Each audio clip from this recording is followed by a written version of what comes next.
Hello বন্ধুরা, আজ আমি আরেকটা নতুন রেসিপি নিয়ে তোমাদের কাছে ফিরে আসলাম। আমার শরীরটা একটু ভালো ছিল না, তাই অনেকদিন পর আবার আসলাম। রেসিপি দেখে বুঝতে পারছো যে এটা মুড়িঘণ্ট। সাধারণত চাল দিয়ে তোমরা মুড়িঘণ্ট খেয়েছো, কিন্তু আমি এটা সম্পূর্ণ একটা আলাদাভাবে মুড়িঘণ্ট তোমাদের আজ শেখাবো। 4 টুকরো মাছের মাথা দিয়ে আমি মুড়িঘণ্টটা বানাবো। সেই আন্দাজ মতো কিছুটা মুড়ি আমি নিয়ে নিলাম। অল্প জল দিয়ে সেটাকে ড্যাম করে পাশে রেখে দেবো। তারপর কড়াইতে সর্ষের তেল দেব। তেল গরম হয়ে আসলে কেটে রাখা আলুর টুকরোগুলো দিয়ে ভালোভাবে ভেজে নেব। একটু নুন দেব এবং লাল করে ভেজে নেব আমি। বাচ্চারা মাছের মাথা খেতে চায় না, তখন মাথাগুলো ফ্রিজে পড়ে থাকে। তখন এই মাথাগুলো দিয়ে এরকম একটা রেসিপি তোমরা বানিয়ে ফেলতে পারো। জিরে, তেজপাতা, শুকনো লঙ্কা ফোড়ন দিয়ে স্লাইস করে কেটে রাখা পেঁয়াজগুলো দিয়ে নুন হলুদ মিশিয়ে ভালো করে আমি ভেজে নিলাম। ভালো করে ভেজে আসার পর তাতে আমি 2 চামচের মতন আদা আর রসুনের পেস্ট দিয়ে এবং কিছুটা আমি 1-2 চামচের মতন আমি শুকনো লঙ্কা গুঁড়ো ইউজ করলাম।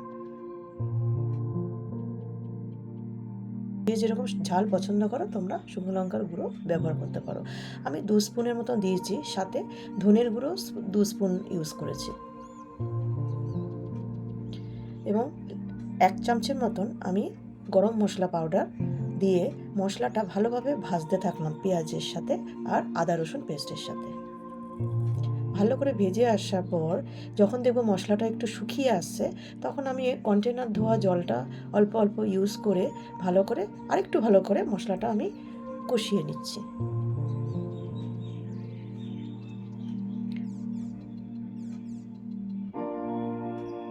ভালো করে কষে আসার পর ভেজে রাখা আলুর টুকরোগুলো আমি দিয়ে দিলাম এবং কষতে থাকলাম।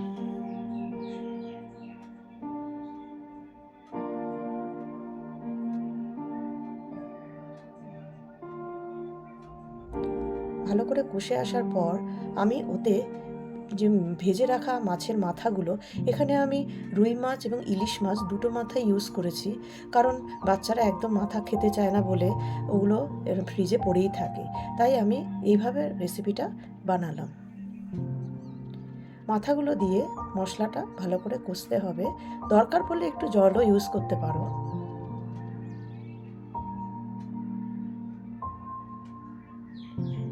একটু মাঝে মাঝে মাথাগুলো আমি ভেঙে দিলাম, কারণ ভেঙে দিলে মশলাগুলো মাথাতে ভালো করে ঢুকবে। এইভাবে আরও কিছুক্ষণ আমি কষতে থাকলাম।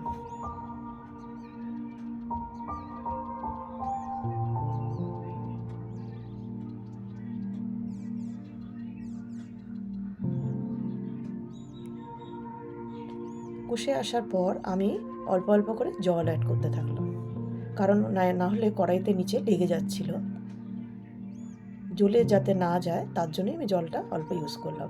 প্রয়োজন হলে আরও কিছুটা জল দেবে, কারণ মশলাটা নাহলে মাথার ভিতরে ঢুকবে না। এবং কিছুক্ষণের জন্য আমি ঢেকে রেখে দেব এবং স্বাদ মতো নুন দেবে।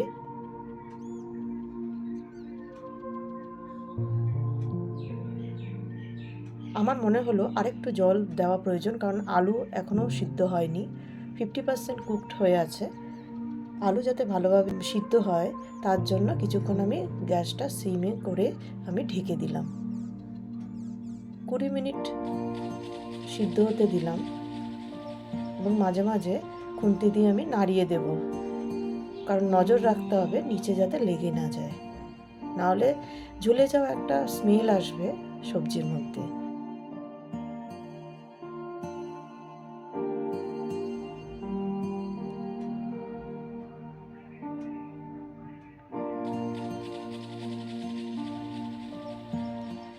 যখন সম্পূর্ণ হয়ে যাবে রান্না, লাস্টে আমি 2 চামচের মতন আমি চিনি অ্যাড করলাম, কারণ রেসিপিটা একটু ঝালও হবে, একটু একটু হালকা মিষ্টিও হবে।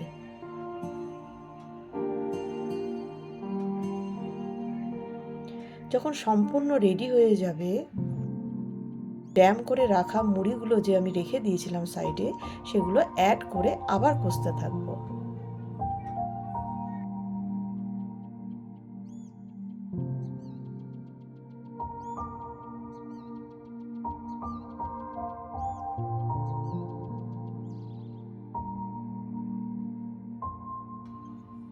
কষতে কষতে সম্পূর্ণ শুকিয়ে আসবে।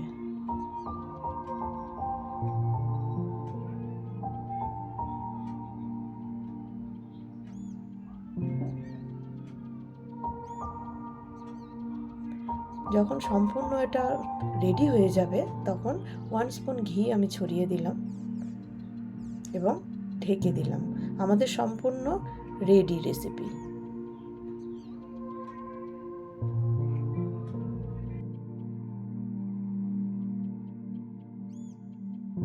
রেসিপিটা পছন্দ হলে প্লিজ শেয়ার করে দিও এবং লাইক করে দিও এবং আমার পাশে থেকো।